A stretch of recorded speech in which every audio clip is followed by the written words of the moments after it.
Hi class, how you guys doing? Well, we're going to talk again about China this time. I want you to look at the screen.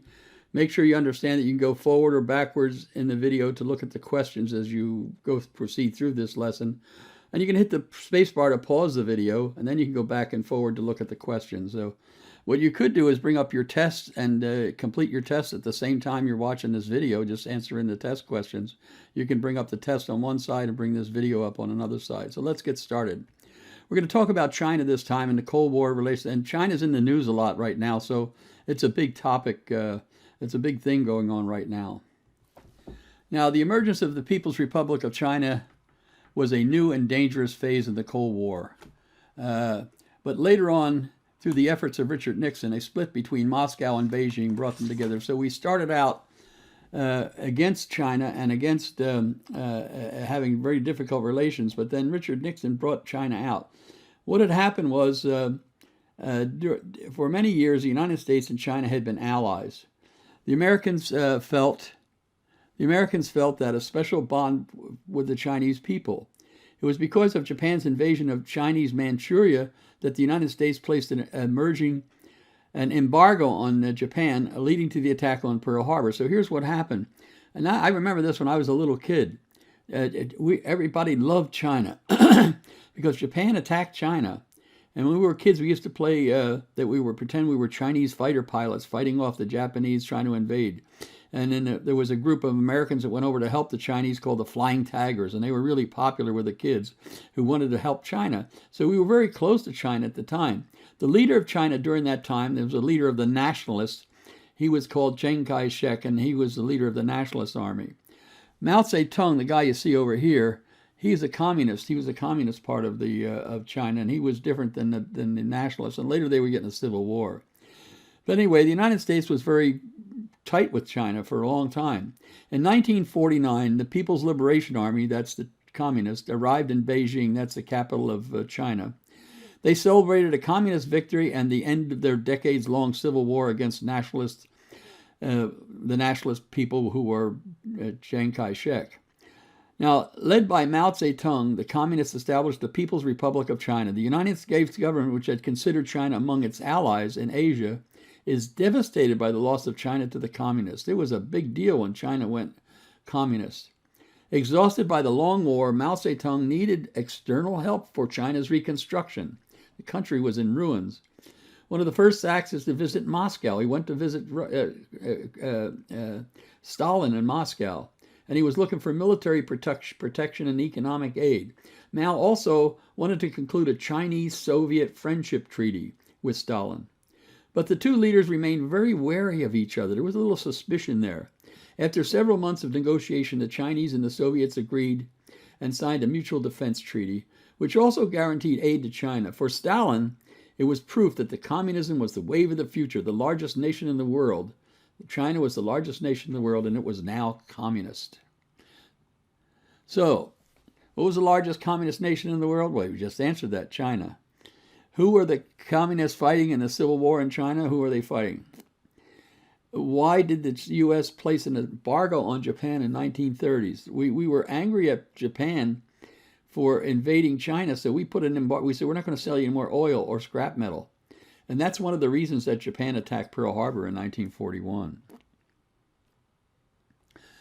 Now, reform and war. China's new rulers embarked on a radical land reform. Always when the communists, every time they take over a country, they take all the land and say, we're going to give it back to the peasants. So they take over all the land, they kill all the people that owned the land before. In this case, they killed millions. And then the government says, well, we're not going to give you the land anyway. We decided that the government's going to keep the land. And so people end up working on government farms. They don't really get their land back from the landowners. So anyway, these new rulers embarked on a radical land reforms, and land was taken from the private owners and handed to the peasants, but it really wasn't. Former landowners were denounced and humiliated. 1 million people lost their lives. 1 million landowners, they killed them. Later, the land was taken from the peasants and turned over to the communist government. In 1950, North Korea, with Soviet and Chinese backing, attacked South Korea. Forces under the U.S.-led United Nations commander pushed the North Korean invaders back to the Chinese border. Here's the border here between China and North Korea. And the American forces had pushed the Chinese. Oh, we won this war. We had it sewed up. Everybody thought we were going home at Christmas. This is the war I was in. So the forces under the U.S.-led United Nations commander pushed the North Korean invaders back to the Chinese border. But China feared an attack in its own territory. It sent more than 1 million troops across the border into Korea.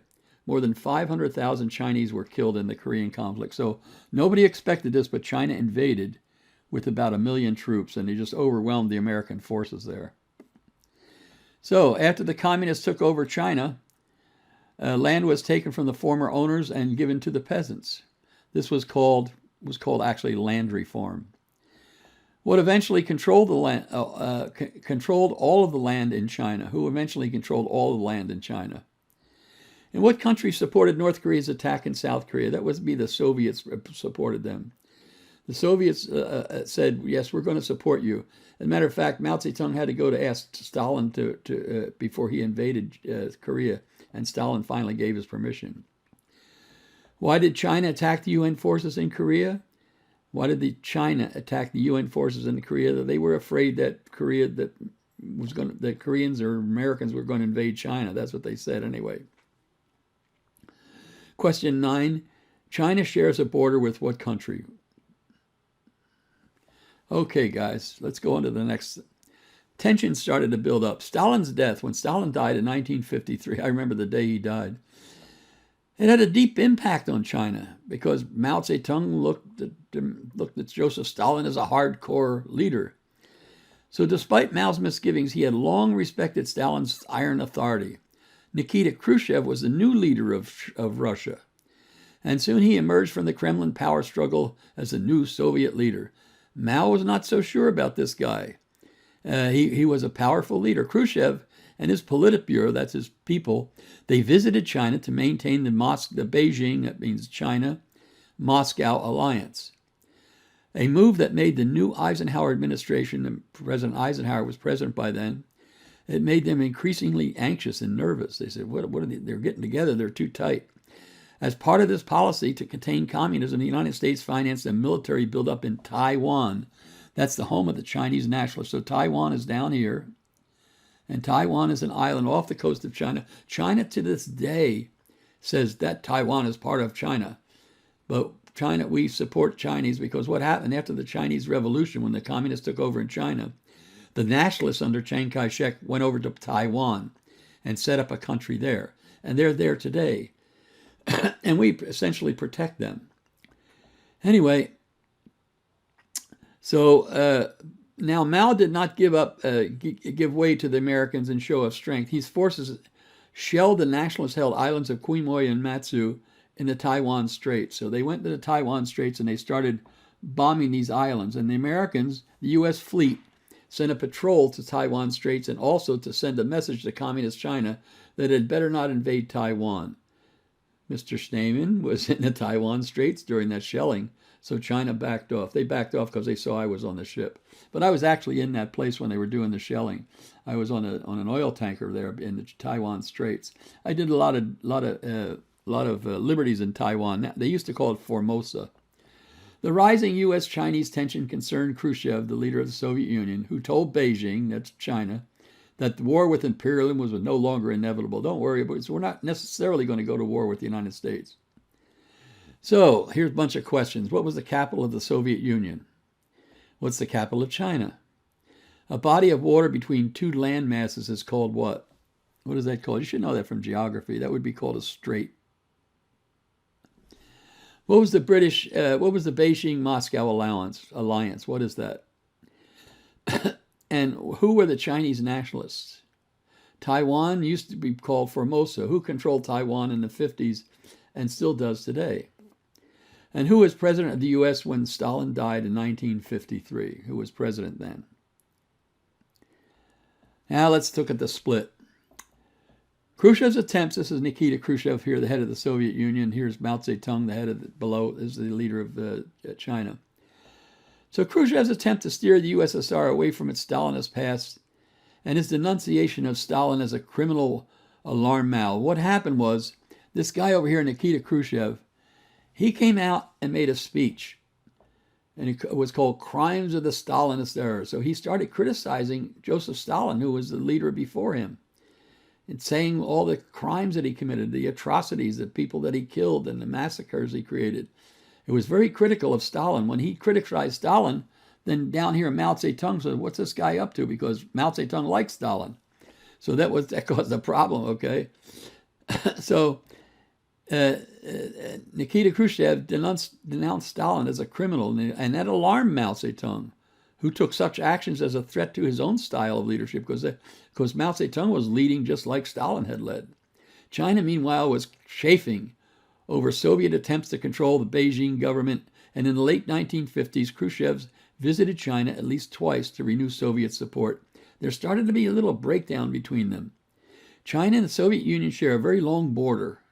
China had long considered parts of Russia, Serbia, to be part of China. So for years, China said, Russia, you're occupying part of your land really belongs to China. Both China and Russia had large numbers of troops stationed on their borders, and there were minor conflicts from time to time. But China's relations were already strained with its declared big brother. The Soviet Union could find no common ground for Chinese officials.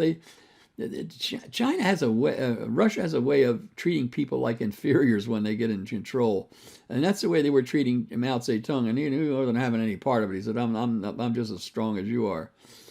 So, finally, Khrushchev, who had recently visited the United States, was accused by the Chinese of being an American stooge. Soon afterwards, Soviet advisors were withdrawn from China, and the struggle to preeminence in the communist world was now open. So you had two major powers, Russia and China, fighting for who was going to be the most powerful one in the communist world. So soon after coming to power, Khrushchev made a speech called Crimes of the Stalinist Era, in which he condemned Stalin for his brutal policies. Why would this alarm Mao Zedong, the leader of China? Why would that alarm him, make him nervous? How did Mao feel about the Soviet attempts to control his nation? Why did Mao call Khrushchev a U.S. stooge? And even though there were problems between the Soviets and China, they were still communists and united in their desire to make the entire world communist. So even though they were arguments that they still want to make the whole world communist, and that's a true or false question. Yes, it's true. Now, famine and revolution. The great leap forward in the Cultural Revolution. In 1958, Mao, the leader of China, had thought up a new policy, the Great Leap Forward. It was a grandiose plan to transform China into a rich world power. Mao's method was a more extreme version of Stalin's brutal collectivization in the 1930s. He was kind of imitating Stalin. People were told to produce steel in their backyard furnaces. Crops were left to rot. Scientific knowledge and common sense were ignored. No one dared to tell the truth for fear of being arrested. Or worse, peasants' food was taken from them and made a bogus quotas. The results were that one of the worst man-made disasters in history. More than 30 million people starved to death. These guys make Hitler look like a choir boy. They just took over everything, and they took over all the farms, and they said, all you people working on the farms, you have to go make steel in your backyards. And the steel was so bad nobody could even use it. But that took people away from the farms. That means they weren't producing enough food to feed their people. They had they're the most populous country in the world, and people started to starve to death. In 1966, they were haunted by the failure of the Great Leap Forward. Mao Zedong he was afraid that there might be a counter-revolution against him. So he was fighting to maintain his domination in China. He launched the Great Cultural Revolution. That was a big deal. Millions of young people were recruited into Mao's Red Guards. Their idealism was exploited to create mayhem and destroy every vestige of the past. They wanted to get everything old. And the only thing that was good were the young people. All the young people would run around with a red book, China's Mao Zedong's little red book that he wrote. The upheaval of the Chinese Cultural Revolution coincided with the escalating tensions between China and Russia, including a series of military clashes along their border. They actually started shooting at each other across the Chinese-Russian border. But here you see the kids here taking out. The kids took over everything. Like school teachers, they'd arrest me in a minute and they'd put me in a concentration camp. And that's what they started doing. So Mao's Great Leap Forward can be characterized as what? Did it work or didn't it work? When the leadership in Mao's government was threatened, how did they react? Who were the Red Guards? Now, ping-pong diplomacy. Here, step into the situation, Richard Nixon. Okay, this is Kennedy was gone, Johnson was gone, and now Nixon was president. Now, Mao Zedong was fearful of Moscow. When they say Moscow, they're talking about Russia. That's the capital of Russia. Mao was fearful of Moscow's belligerence. They decided they wanted a better relations with the United States. Okay, that's Moscow. The U.S. President Richard Nixon was a lifelong anti-communist. That's how he became famous, by being anti-communist. But Nixon wanted to limit Soviet power and to end the Vietnam War. So he drew closer to China. The first sign of a thaw in U.S.-Chinese relations in 1971, a U.S. table tennis or ping pong team went to playing in Japan was suddenly invited to China. And that was the first. I remember when that happened.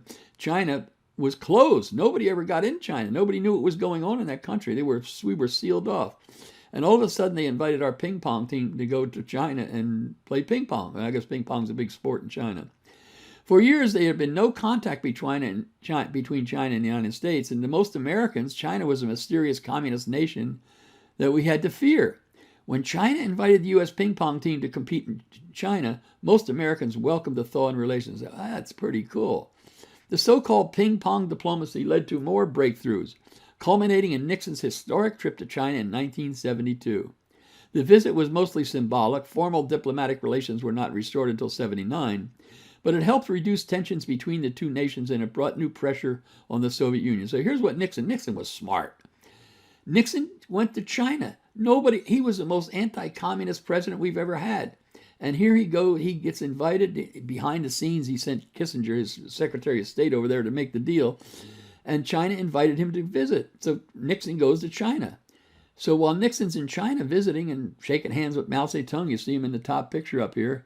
Well, Russia is saying, well, what's he doing over there in China? Is he trying to make a deal against us? Because China and Russia started to have problems with each other. Nixon was exploiting that. What do you think he did right after he left China? Then he made another trip and he went to the Soviet Union. When he went to the Soviet Union, the Chinese were saying, what's he doing over there in Russia? So Nixon had a way of making everybody, he increased the split between China and Russia, and that's what he wanted to do. He was really trying to end the Vietnam War, and he's trying to get China to put pressure on North Vietnam to end the Vietnam War. Anyway, the Soviet Union was now afraid that China might align itself with the United States against Russia. Because Nixon had been such a strong anti-communist, people trusted him and believed that communist China could not take advantage of him. Most historians agree that Nixon was a genius in foreign affairs, and his visit to China was the beginning of the end of the Cold War. He will go down in history as one of the great presidents. Right now he's in disfavor, everybody hates him, but he will go down in history as one of the smartest and best presidents we've had. So anyway, that was ping pong diplomacy. Now, the famous saying, only Nixon could go to China, what did that mean? It meant because Nixon, see, if some liberal person had gone to China and opened up China, everybody would be suspicious of him. They say, what's he going to do? He's going to give away America. But Nixon was anti-communist. He didn't like communists. And so said, if Nixon's gone over there, he's not going to get pushed around by the Chinese. That's why they say only Nixon could go to China, because he was such a strong anti-communist.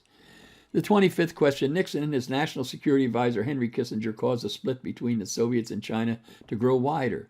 The split had the effect of thawing China and Soviets, drawing China and Soviet closer to the United States. After 1972, China looked to the United States as,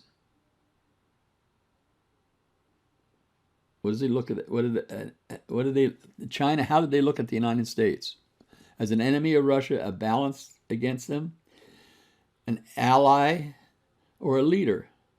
Well, they started to look at them more and more as a balance against the Soviet Union. Okay.